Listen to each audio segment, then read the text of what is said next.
everybody. My name is Blaise van Hecke. I'm from Busybird Publishing. Other people from Busybird Publishing are Kev up the back here, who's doing the photography. Leslie Gavanis up the back there, who's our publications manager. He's always hiding. We have Beck, who's an intern. And we have some other of our editors as well. So great to see you all here tonight, guys. So, as you can see, we have quite a good list of readers, which is fantastic. But can I ask that you kind of stick to 5 minutes-ish, otherwise we'll be here for hours and hours. And I would like to go home sometime, as much as I love hearing them all. So, Kev is going to be taping this and putting it up on YouTube. So if you don't want yourself on YouTube, please tell him so that he doesn't put it up. It's a really good way for you to have a look at what your reading is like. You don't have to look at it obviously, but you know, if you want to have a look at how your reading is, then that's a great way to do it. It really does help your writing. So, I'm going to start with Nolene. Come on down. Nolene is going to read some memoir. You think dragons don't exist? Ooh, welcome.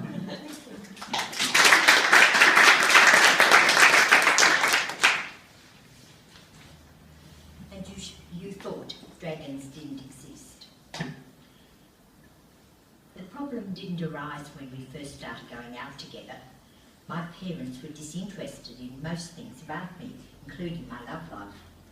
Then after a year or so, when things became more serious and he asked my dad if we could marry, it all became a bit late to worry about what to call anyone. In the beginning, I think I introduced them as my parents, Mr. and Mrs. Press. But they were not forthcoming enough to say, call me Les or Mavis, as the case may be. He had no contact with his dad and hadn't had much of a relationship with his mum, so familial names didn't come easy. And in the early 1960s, my husband took the easy way out and simply followed suit. When my father died, and we were more involved in the care and support of my mum, he often needed to call out an unmannerly "oi" to attract her attention. That was when they both agreed to call. That's when they both agreed to the dragon. She always seemed much happier with that label called the dragon. Well, it's a whole lot better than you simply clearing your throat to catch her attention or tapping her on the shoulder. You do know her name's Mavis, don't you? He looked at me from under his eyebrows as if to say, just how silly do you think I am? He settled into a new office, and while others put pictures of their families on all their latest holidays on show. This is the beginning of my travel memoir about my road trips around Tassie. July 2006. It's 4 o'clock and I'm thinking I should ring the tourist park at Strawn to say I'm running late. There's no mobile coverage, but it's been allowed for. A public phone stands at the side of the road just outside the town of Colour. Be here by 6, the woman answers. We leave then. I've looked at the map and there's not too far to go. No worries, I'll make it easily. I drive another hour and it's nearly dark. People on the whole are not practical when giving advice on travelling. No one told me Tasmania was dark at 5 o'clock in winter. I needed to know that. I'm not sure how much. I have to find a bed for the night before I cry. That's it, says the girl at the general store, pointing to the park opposite, the one I've driven past 3 times. But the sign says a different name. I know, she says, but that's it. I drive down the side street, turn right into a lane and right again, looking for reception. The park is in darkness, there seem to be no occupants, and there's no reception. Something happens to my brain when I'm stressed. It switches and everything becomes muddled just for the moment. Maybe that's what's happened. Maybe I'm looking straight at reception and can't see it. You want something, says a man, striding past the front of my stationary car. I sag with relief. I'm looking for reception. Over there. Where? He throws his arm up. Near the light pole, he barks and marches away. I head back to the lane. Oh my God, I couldn't find you. The woman behind the counter stares at me. I've been driving for hours. I thought you might have left. Where have you come from? Dove Lake. I thought I'd never get here. It took over 3 hours. It takes 1.5. I've just come from there. Mustn't cry, not yet. You've got a different name on your sign. I drove past thinking it was the wrong place. I could have been talking to the wall. You're in 9, she says, slapping the keys on the counter. It's the next drive on the right. There's a heater going, so it should be warm. Well, that's something. I'm squinting through the windscreen at the darkened cabins, searching for number 9 when my mobile rings. How'd you go? It's my travel agent daughter. I'll ring it back when I get in. I am in the Wild West. Some mental adjustment is needed. I now understand the worried look on her face when I announced I was doing the West Coast first. Rubbish, say the locals in the general store when I questioned the timing of the trip from Dove Lake. It's good 2.25, if you know your way. Relieved I'm not totally mad, I grabbed my chips and some milk and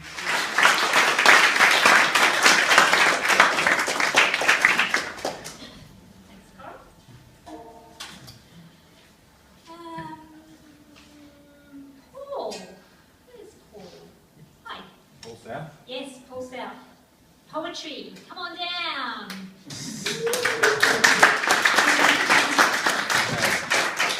Sorry, maybe I should give people warning when they're... I thought I was on much later. That's okay. No, I mix it all up depending on what there is. So we keep you all on your toes. I don't know that you'll need the microphone. I'll speak up. I've got a book came out a couple of years ago, basically on No the Star, which is a palindrome, so it's the same backwards as forwards. I'll do a couple from this. Yeah, so there's a couple for sale if anyone wants one there, $10. Better than sitting under my bed. I don't make a cent out of it, but better than sitting under my bed. Alright. Start with, I better find it, sorry. Things to do in Moreland. Buy umbrella from thrift shop. Buy backpack from thrift shop. Pick up dead pigeon. Bury under the tree in Safeway car park. Get egged by a car full of teenagers. Write a poem about getting egged by a car full of teenagers. Eat an overripe banana. Stare at old Italian men staring at you. Tell Becky you have no money. Get dinged by a tram. Meet Andy and bitch about poets. Go to Brunswick Hotel and watch people get drunk. Go to falafel joint at midnight and pack cola. See Sydney Road glazed in the wet. Punch self in head.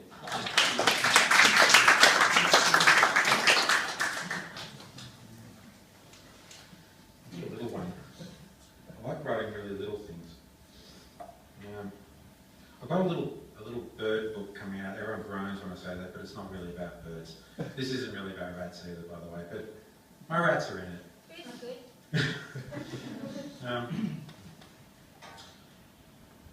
It's fun. I'm not left wing or right wing. I have no wings at all. Love and sex are tied up together. It's a kind of bondage arrangement.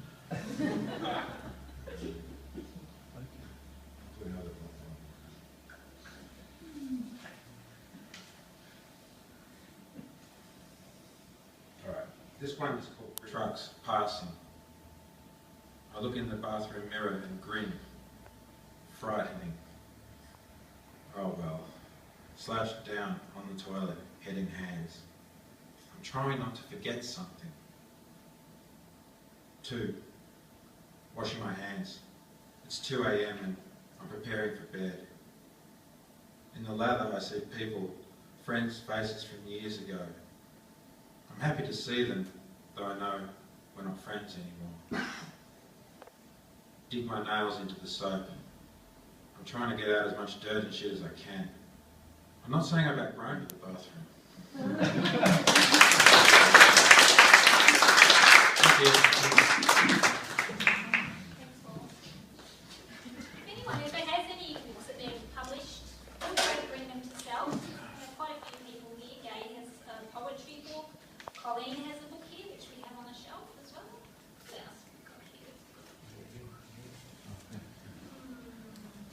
Love the book. Anyway, so, Gail.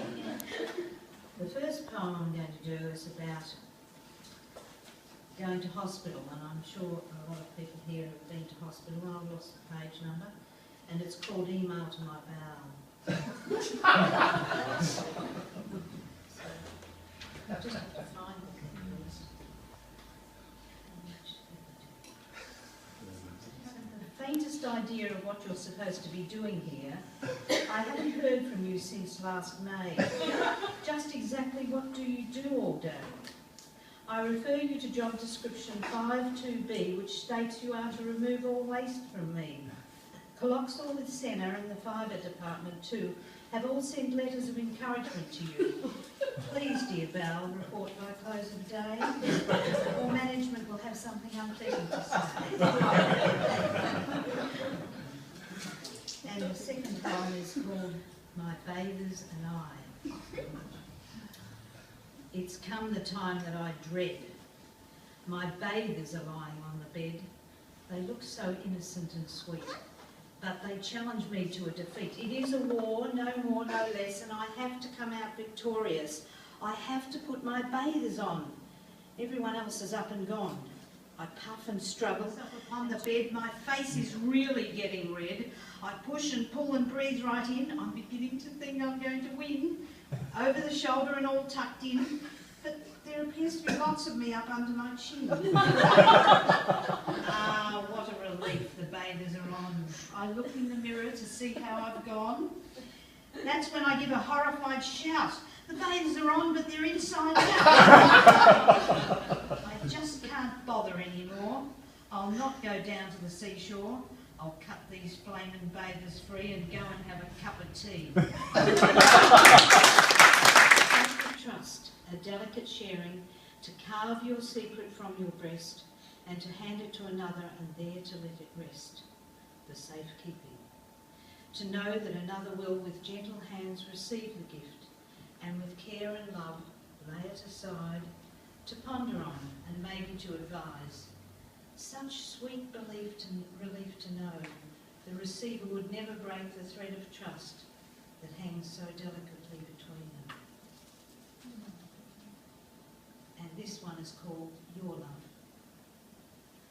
Why should your love be less regarded than mine? Why should some judge your love and not judge mine? How can some perceive your love to be wrong? It's your choice, my friend, as you love whom you love. Remember, your opponent's ears are deaf to hear. Their eyes are blind to understanding, to really see that who you love should not be at issue. The real issues for humanity apply to both you and me. It is how we love and how we live our lives, how we foster goodwill and care for others, how we contribute to peace and equality. They are the important matters, and this difference is what we all need to see. Thank you.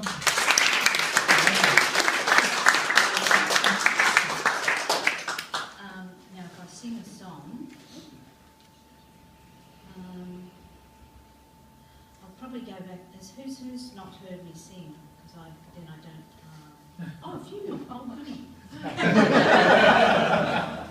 Would you like a tragic, or would you like a Dolly Parton? What would you like? Oh, Dolly. Dolly Parton? Okay. I'm going to sell it to her. Can I tell you I love you? Can I tell you I love you, my dear? Can I tell you how much I think of you every second, every day of the year? Can I tell you how much I miss you whenever I go away? So come take a seat in the garden, 'cause I have something to say. Can I tell you I love you? Can I tell you I love you, my dear? Can I tell you how much I think of you every second, every day of the year? Can I tell you how much I miss you whenever you go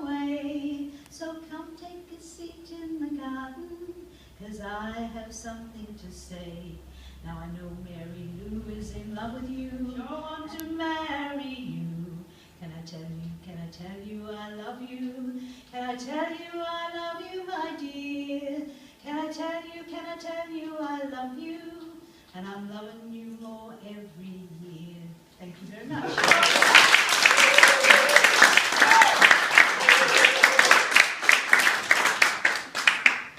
That was really beautiful, and I really won't swear like a sailor, and it's just okay.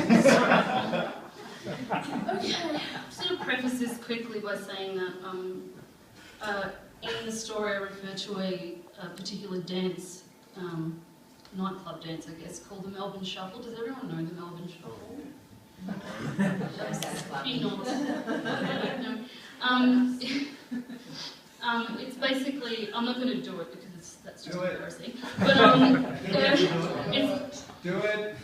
It's like it looks rather stupid, but the kids like it, so who am I to judge? Anyway, I'm referring to that dance and not tap dancing. That's just what I wanted to clear up before I get started, because otherwise the image is kind of weird. Okay, course my picture head. This is called T-step. Ryan's only 3 steps inside the front door when his mum hands him a clear plastic container with a yellow screw top lid. Piss in this. What? He yelps. Go to the toilet now and urinate in this container, all the way to the top. What the fuck? What for? She gestures towards a home drug testing kit, the box and contents of which are scattered over the dusty glass coffee table. I'm making sure you're not ruining your life, she says, her voice hard. I'm not doing it, Ryan shrugs. If you don't do it, you're grounded. Ryan chucks the container at the couch. I'm not doing it. Go to your room. Don't bother coming out here until you're ready to cooperate. Ryan slams his bedroom door shut. The bed is unmade and the room smells musty, like a rodent with morning breath died in there. The blinds are closed. The only light in the room comes from the glow of his laptop charger and the stereo, blinking 2 minutes in a narrow drawer in his tall boy, shifts aside some porno mags and pulls out a small plastic container. Deftly, with practiced hands, he swipes blue eyeshadow in a vertical stripe over his left eye. His mum doesn't hear him sneak out the window. It's 7 o'clock and he's hours early for the meet-up. He fair evades his way to the city. The train carries 3 people from Empty. He vaults the barrier at Flinders Street Station. At KFC, a little girl drops her Barbie as she and her mum are leaving. Ryan scoops up the doll and jogs to catch up with them at the doors. Say ta to the nice boy, the mum says, stroking the girl's braids. Thank you, the girl chirps. Ryan smiles down at her. Varna meets him in the alley. She's wearing a neon pink tiger-striped leggings and a purple midriff top. Her belly ring sparkles in the street light. I fucking needed this, she grins. Ryan drapes his lanky arm over her small shoulders. Let's do it. Inside, the strobe lights and smoke machine have turned the basement into a weird party sauna. People start stripping off layers as they arrive, dumping their hoodies and jackets on the sidelines. The dance floor is polished concrete. Different but the same. Different but the same. Okay, Joan Chilton is going to read some poetry on stage at the water tank. Come on.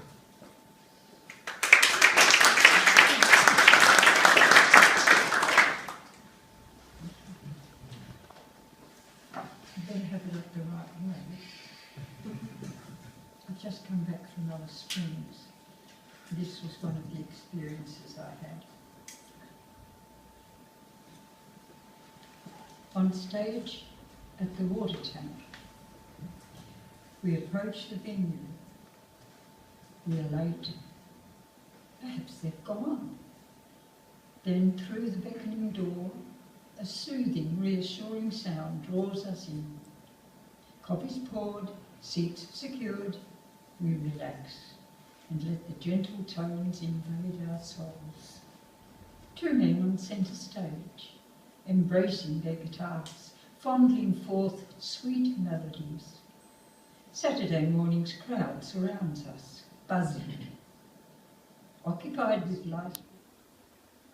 2 men on centre stage, embracing their guitars, each travelling their own path, and yet involved as one. Instrumental conversations, reaching harmonious exchanges. Through strains of country western beat, they venture into classic mode. And showers down upon us. We are one community. Two men on centre stage, embracing their guitars, have shared their gifts, and all will leave refreshed, inspired to face the coming week.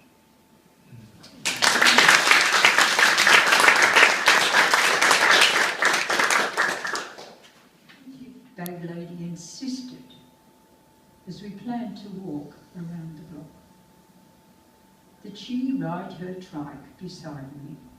Of course, the bag hung from the handlebars, over tussocks, through dust, into potholes, up humps, down ditches, across flat.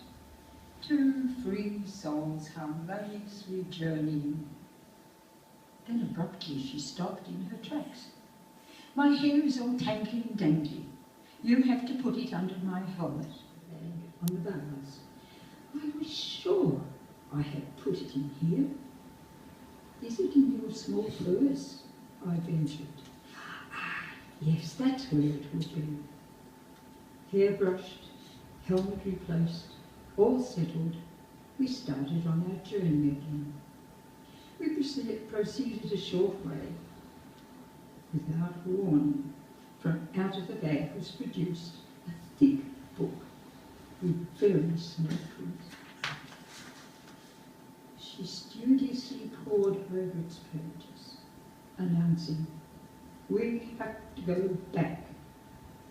I questioned why torn, tattered dictionary, Italian English at that, held upside down, could give such explicit directions. Meanwhile, my wise little 3-year-old bag lady composedly made her way home.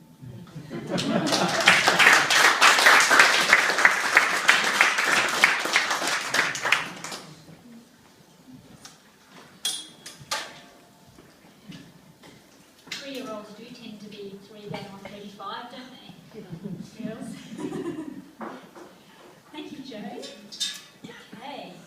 I'm really amazed at the variety we have tonight. It's really cool. Aaron. Aaron Hughes is going to read. Is it Hughes? Yes. Yes. A short story called Mamma Mia.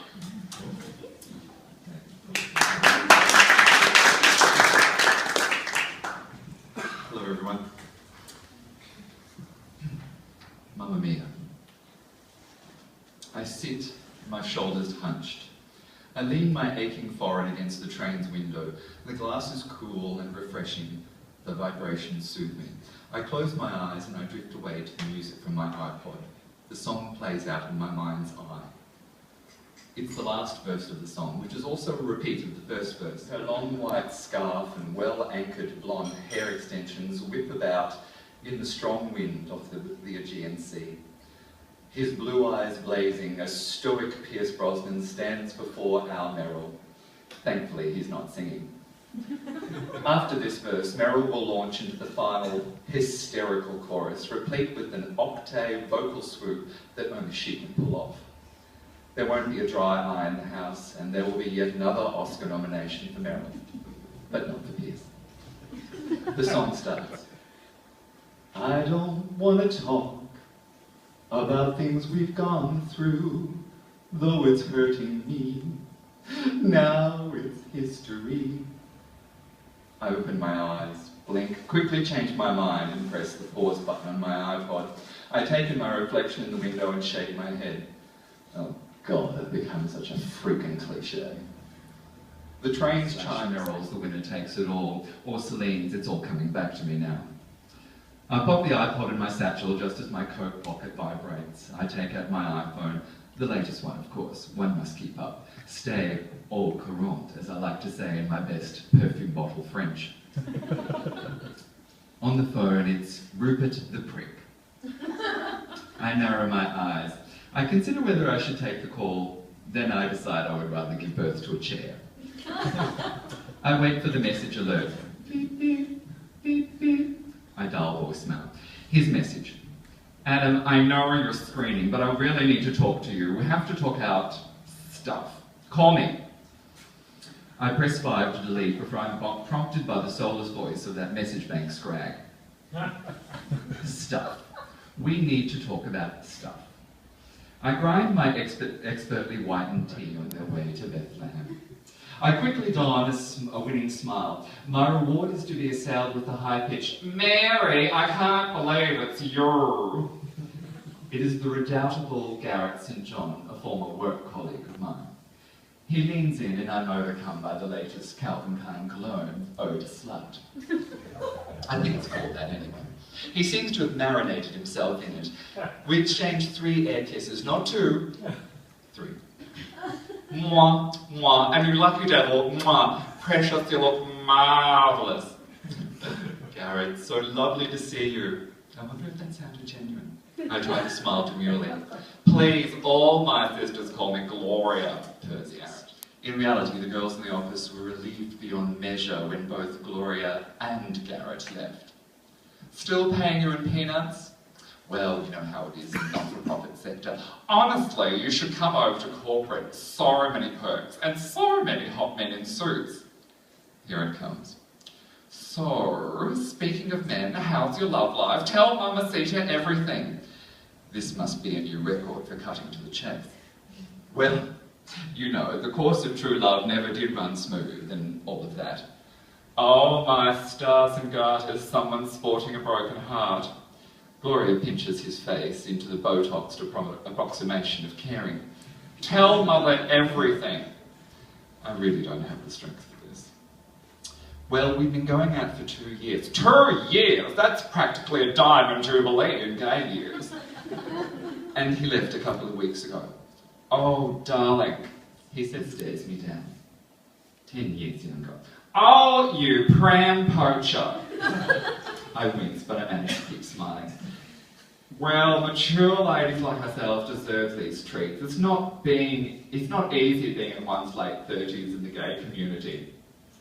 For the record, Gloria and I are not in our late 30s. Indeed, I am several years past my late 30s, and Gloria/Garrett has not been in her late 30s for more than a decade now. Needless to say, Gloria is also not a lady. So, how about you? Seeing anyone at the moment? Oh, you know me, as sometimes says, and he actually sings this. I like plenty of planning, he chortles. So I've always got a couple of young bucks on the go. Good for you. I managed to keep smiling. My former Rupert, who's been spending my money on the lovely and virtuous Gloria this evening. I crick my neck from side to side and stare at Garrett amidst the bags of frou-frou. In the words of the immortal bard, I smile and murder while I smile. Sorry, Gloria, dearest, I have to make a quick phone call. Oh, go ahead, darling. He's busy now, removing a repugnant set of chunky gold cufflinks from a bag marked De Clique. I dial. I clear my throat. Rupert picks up. Well, you finally called, honestly. I launch in a little too loudly. Rupert, darling! How lovely to speak with you. Gloria hears me and glances up.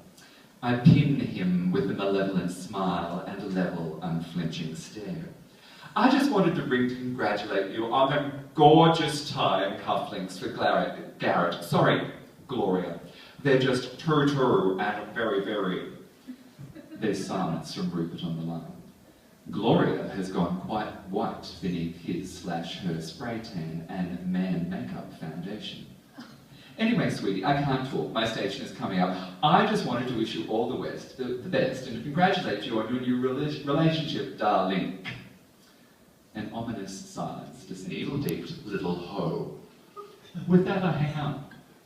The sign for Regent Station slides into view. I stand up and take my satchel, smiling, sparkling cyanide at Garrett.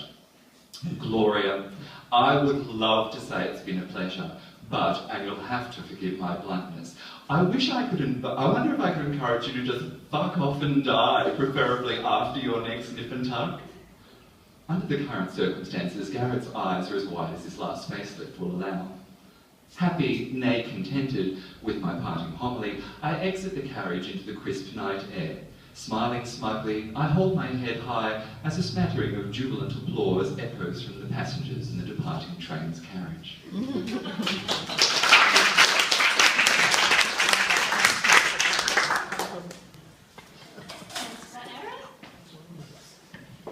Okay, now, I just wanted to let you all know about something that the library's doing. They're actually collecting Anzac stories. There's some information on the table up there. There's some little flyers if you want to take them. But we're doing a series of workshops that I will be running to help people write their stories from the research that they have collected, from any people that were from the Anzac era. Because I don't know if you'll realise, but it's the 100-year anniversary next year. So have a look at this if you know of anybody. Okay. Where are we up to? Pamela. Where's Pamela? Pamela is going to read some of her memoir. Yes. Yes, come on down.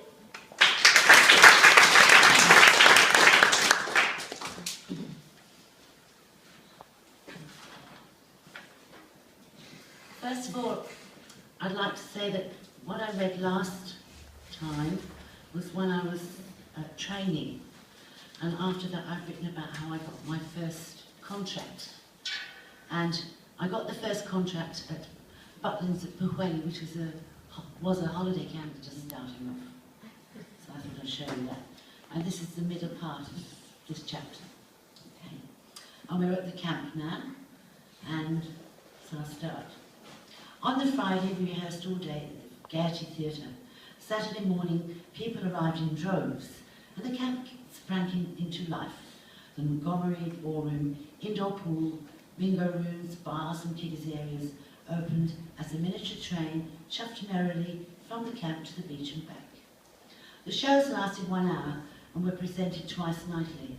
Our first and second shows were performed in the first week on a Tuesday and Thursday, and the third and fourth shows the following week, alternating throughout the season. The stage was the largest I had danced on. A long bench lined the dressing room, and large mirrors with several light bulbs around them were placed along the wall, one for each artist. Underneath the bench were kept our stockings and shoes. Behind us, racks held our costume.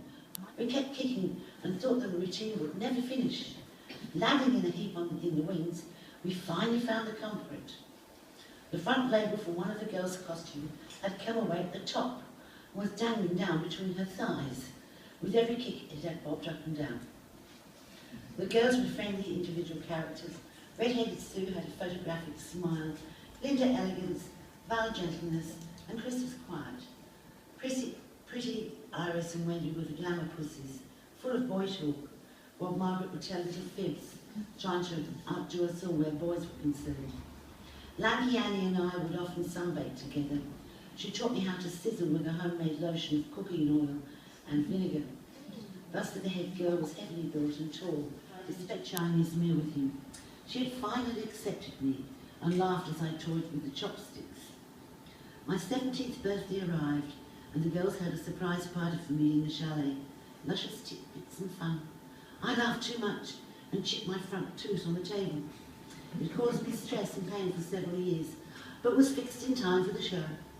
I sprained my ankle, always a hazard for dancers, and was one of several I suffered through the years. As for boys being so green, I listened avidly to conversations about them. They were now fascinating creatures I knew nothing about. At long last, especially the ballroom ones, I felt a pang of restlessness surge deeply within me. Tired of eating greasy chips and eggs after the shows at the Lilac restaurant and sleeping on a bunk bed, I felt enormous pressure to run away and go home. Homesickness had set in, and there was no one I could talk to. There had to be a way out. Earning money, I could afford to invite Mother for a few days.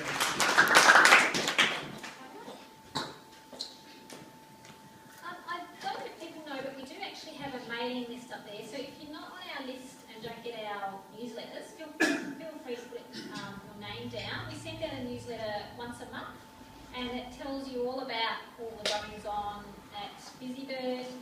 We don't inundate you with email, we just send something out once a month. So if you'd like to keep up to date with what's happening, because we do more than just, obviously, the open mic nights.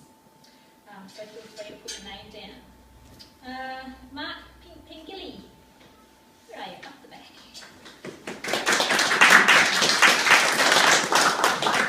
Mark is going to read something humorous from a diary or a memoir. Oh, yeah, cool.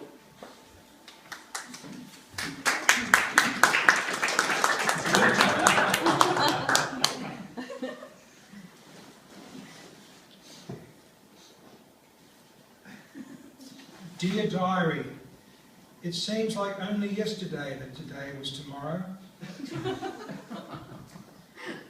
Invited to lecture on reincarnation. Thought, why not? You only live once.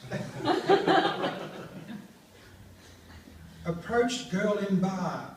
Used surefire pickup line. What's your sign? She said, stop.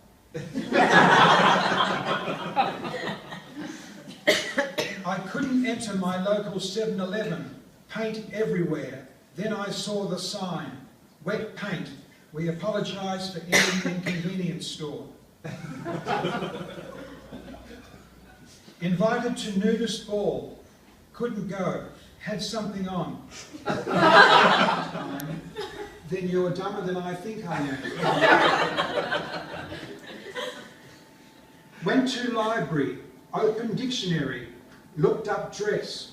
Got face slapped. Thinking about upgrading.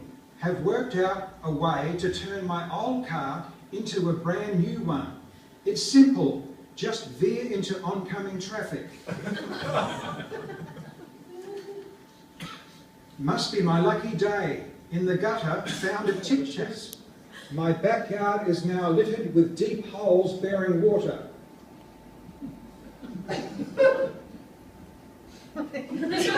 Oh well, only 40 to go. Oh, the shame. Got pulled up by the police. Hope it's the last time I fall down a well. Summing up the last 24 hours, nothing memorable happened. Maybe it was Vujar Day.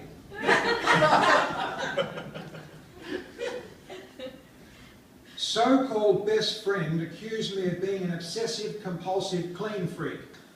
Have decided to wash my hands of him. House. Relieved, I sent an X-ray. Got fired on my first day as a Coles mystery shopper. Apparently you're not supposed to wear a mask and a cape. Asked dentist what's causing my bad breath. He said, my gums. Went home and chopped both trees down.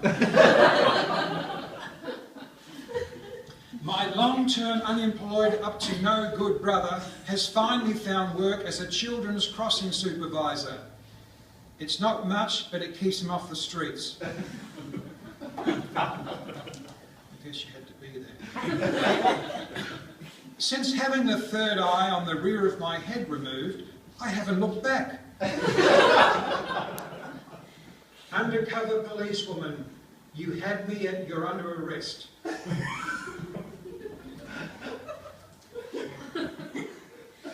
Do people who do things haphazardly ever consider what they are doing to the reputation of willy-nilly?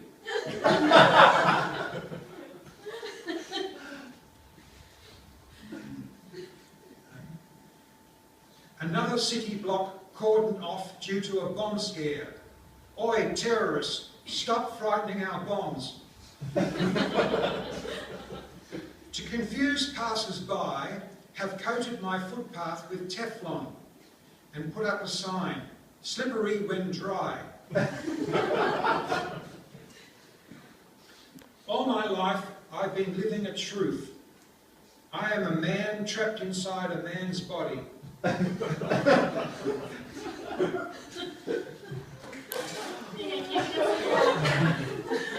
got some jokes for your airport buddies there, Kev? And some more dad jokes. So the teenagers can roll their eyes. Okay, Marcello. He's going to read some of his memoir. Yes?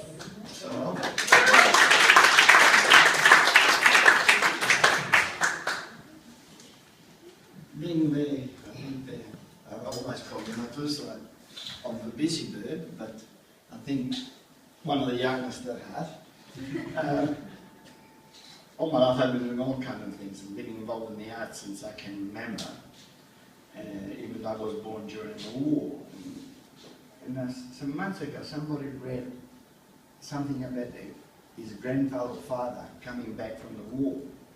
At the moment I'm involved in a big project with Melbourne, well actually the Princess Pier in Melbourne, and that's a pier where most of the migrant ships came since the late 1800s. Then it was started as repair, as the sketch. I was born in a small village of Malfa when its population was approximately 1,000. In the island of Salina, one of 7 of the Aeolian group. In November 1940, so I'm almost 74.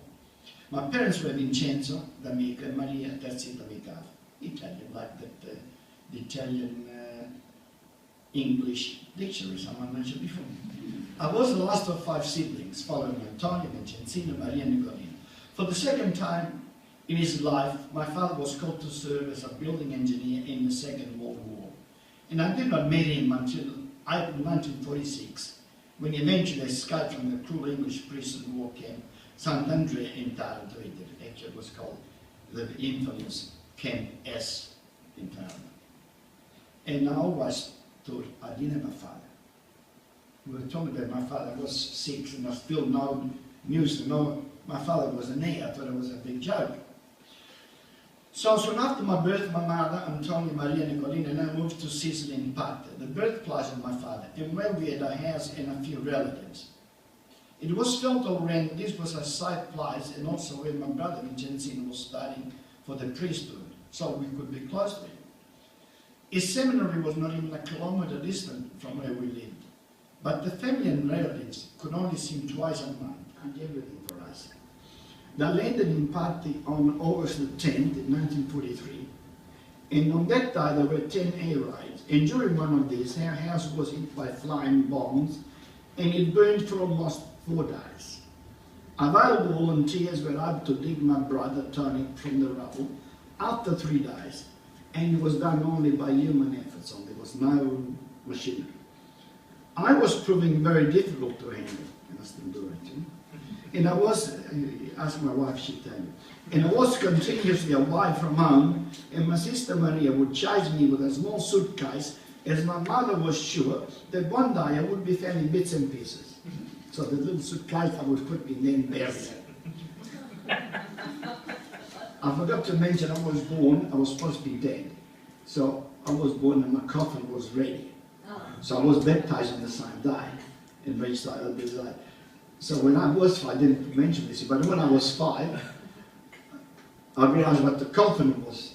I managed, I got a couple of my older friends who went there outside and we made a big bonfire. That was the end of the coffin, with a white coffin. One day my mother decided to return to Malfa and rejoin my brother Nick, who had already gone back to stay with my auntie Maria Grazia. It was an epic voyage of approximately 30 weeks. On Sunday, we would have the luxury of having rabbit sauce for lunch. There was no electricity, only oil and kerosene lamps. 1 mile dirt road, not telephones or radio cars, only a handful of bikes and donkeys. We walked everywhere and everything was transported by human labour. And we were connected to mainland Sicily by a small steamship that would be met by a small rowboat. And this went on until I left for Australia in January 55. I just stopped there. In 1943, tragedy struck when the small steamship Santa Marina was sunk by an English submarine, and almost 100 innocent civilians lost their lives. The English had sunk.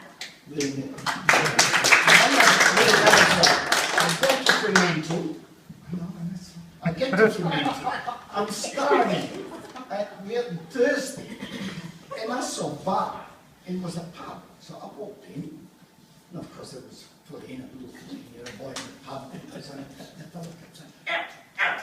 And I said, no, I want to drink. Drink. I said, no, out, out.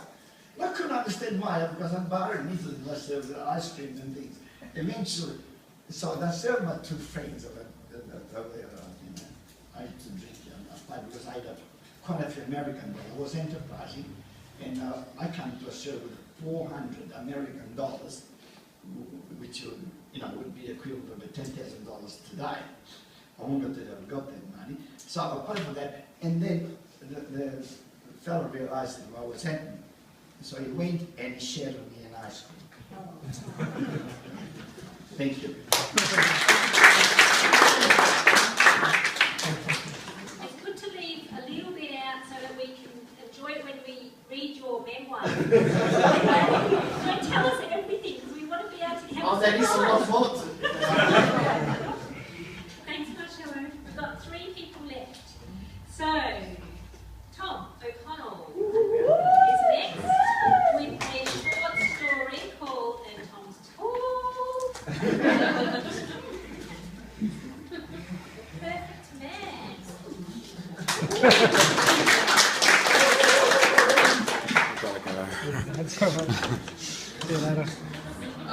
So this is an excerpt from a short story. I've had the most unproductive year, so I actually wrote this in like January.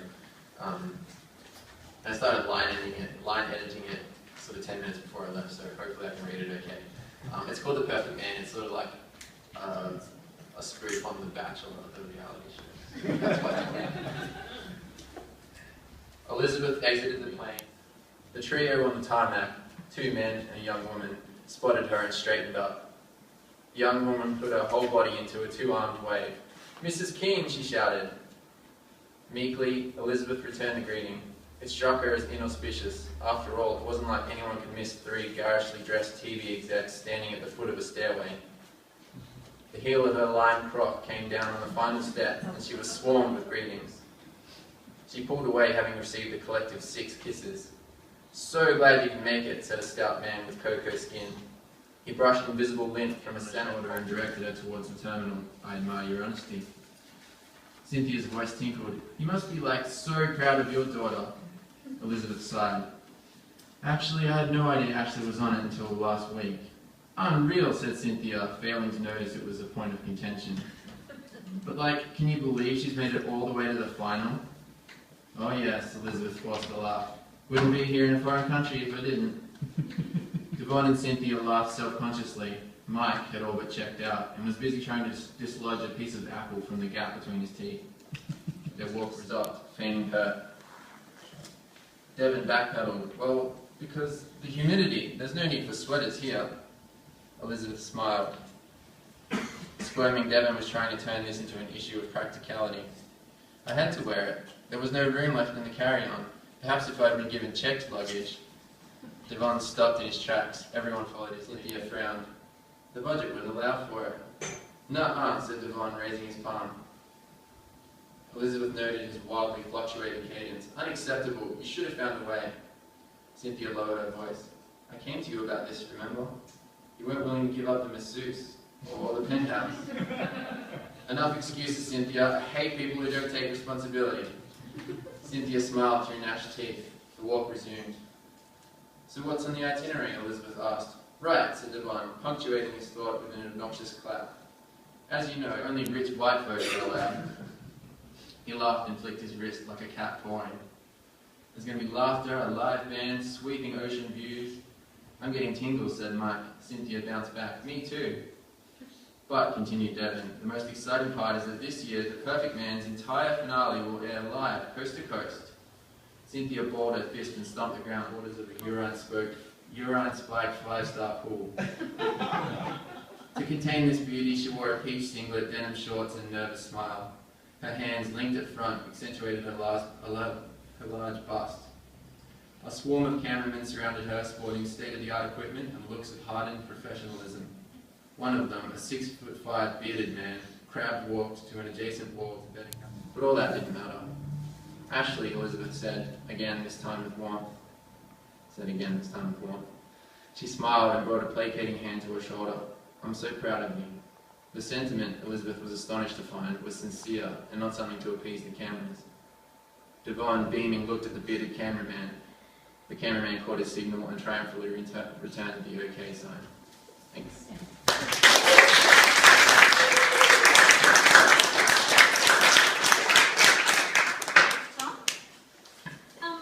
I'm sure everyone knows now that we publish Untitled and Page 17. Untitled is looking for submissions of short stories all year round. So if you have any short stories or know of anyone who's writing short stories and you'd like to be considered for publication, go to our website and submit something. Page 17, which has been pretty much run by Bo, all by himself. It's quite a big task to pull it all together. Bo just handed over the full manuscript for the next issue, issue 11 of Page 17, and we will be launching that in our open mic night in November. So keep your eyes out for that. But submissions are closed until next year for that one. So, Colleen is going to read a short story, Having a Senior's Moment.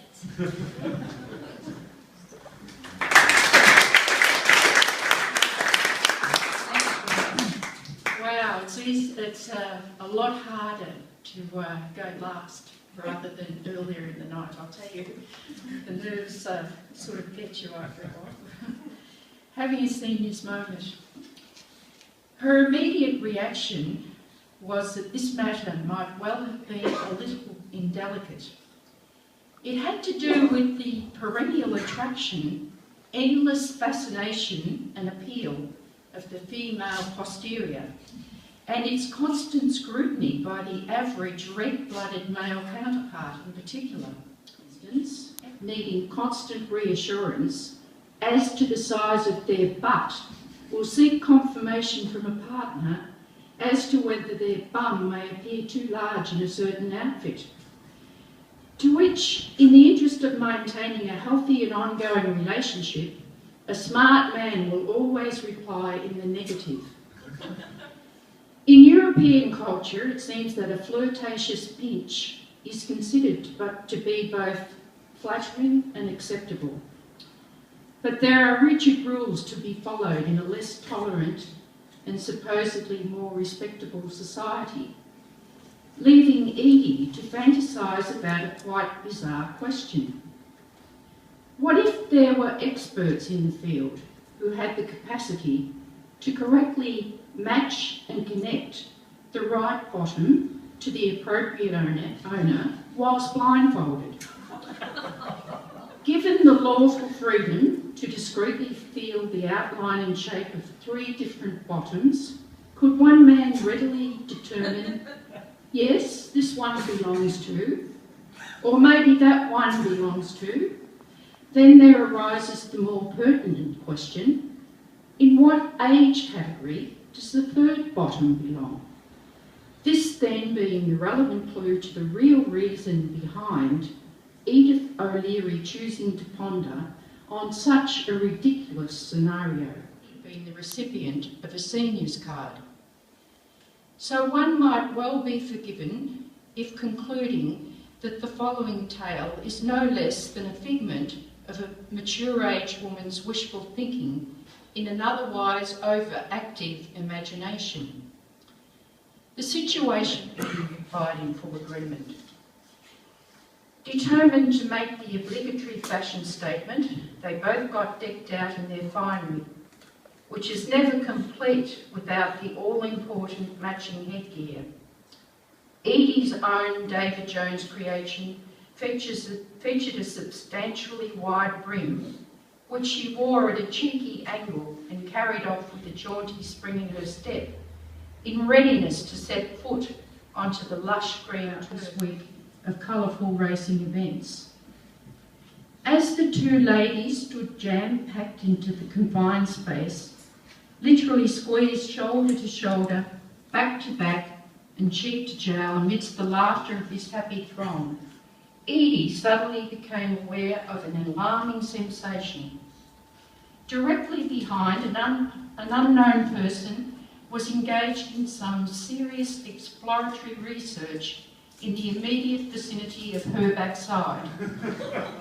Maybe she was imagining things, but no, there was no mistaking the next very obvious placement of the hand, which moved closer to forbidden territory.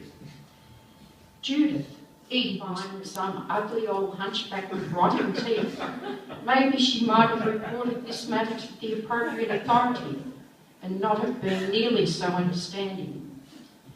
The question she has since asked herself, to which she may never really know the answer, is did this handsome young 30-year-old realise that the face behind the hat and the bum inside the skirt might belong to a filly of a similar age, or instead was that of a prospective grandmother?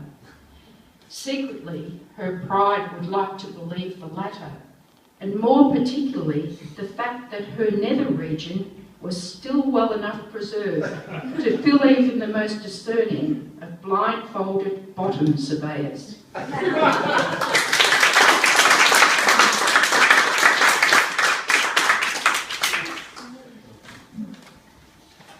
Happy as Larry. Yes. Yes. I'll do a little bit of spooky with, come on, you can start looking up. Come on.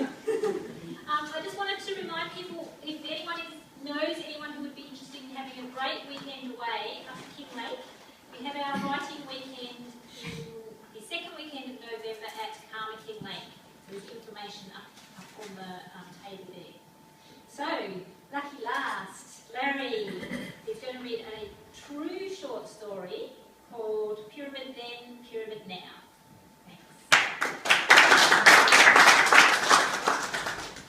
Thanks, Blaise. And you mentioned before about the Anzac stories. Well, this is what that's about.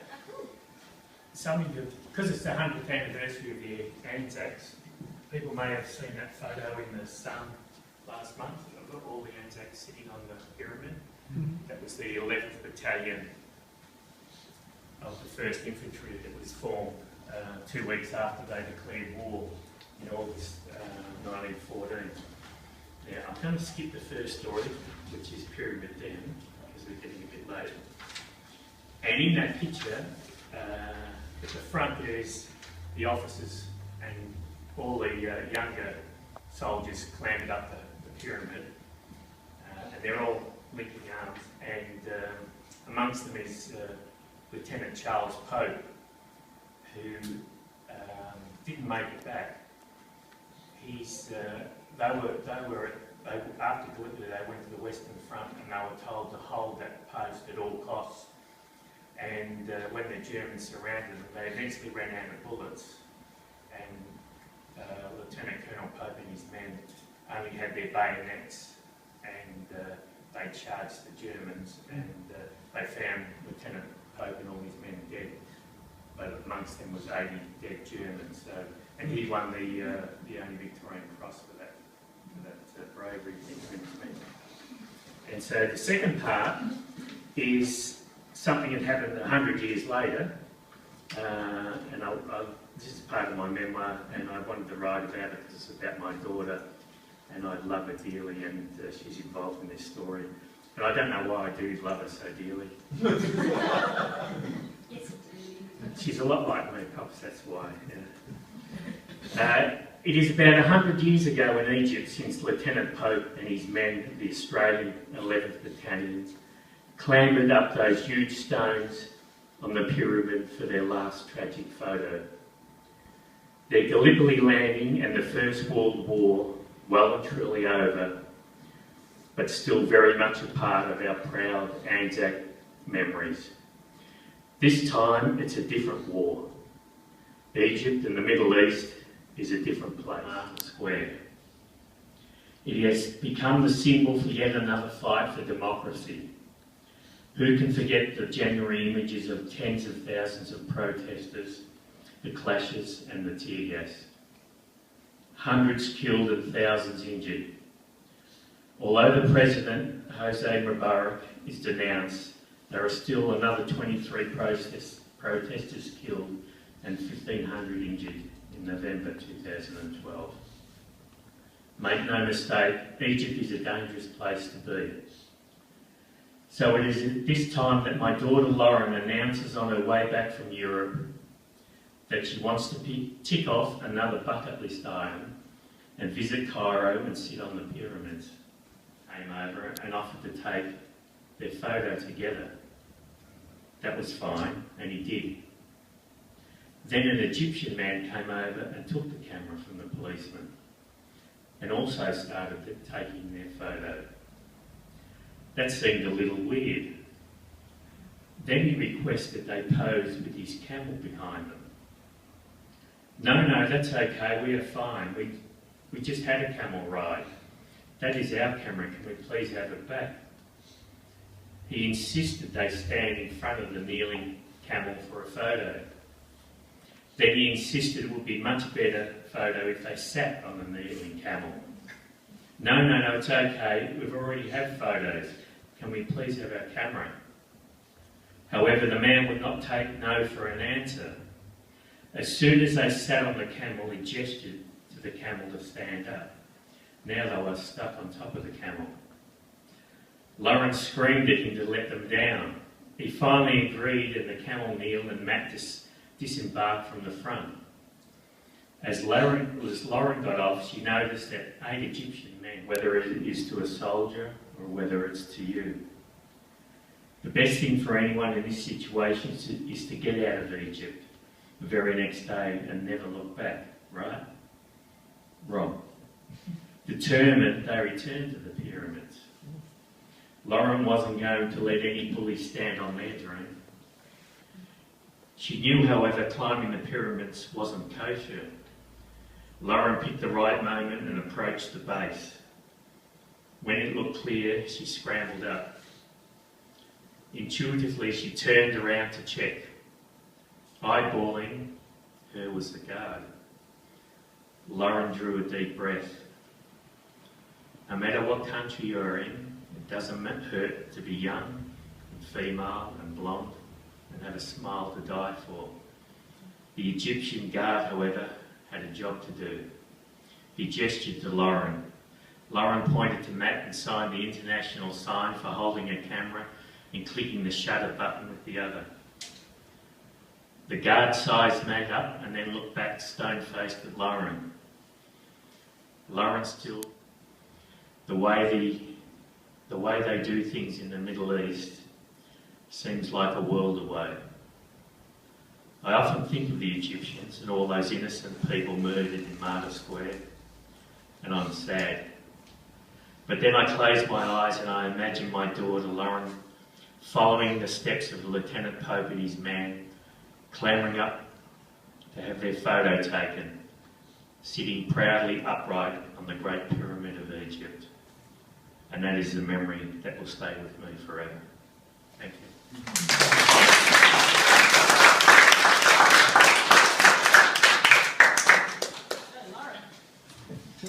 Well, thank you everyone. I think you'll agree that we had a really eclectic group of pieces tonight. It's fantastic. Thanks all for coming.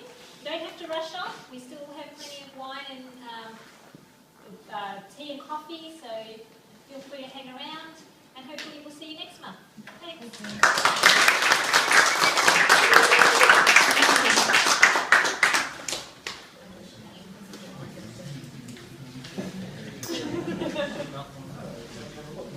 Thank you.